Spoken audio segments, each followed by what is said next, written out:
இருக்கும், நல்லா இருக்கும். அதனால தான் பச்சை தண்ணி நம்ம ஆட் பண்ணுறோம்.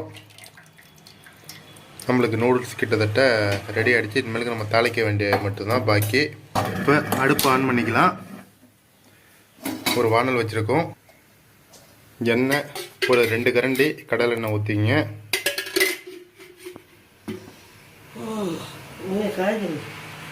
இப்போ நம்ம வெங்காயம் போட்டு ஃபஸ்ட்டு தாளிக்கலாம்.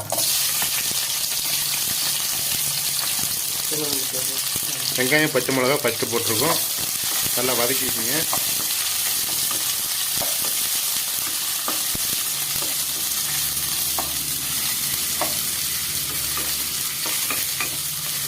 நல்லா வதவிட்டுருக்கு.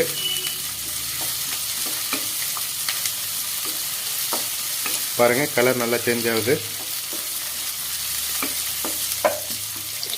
அடுத்தது தக்காளியை ஆட் பண்ணிக்கங்க.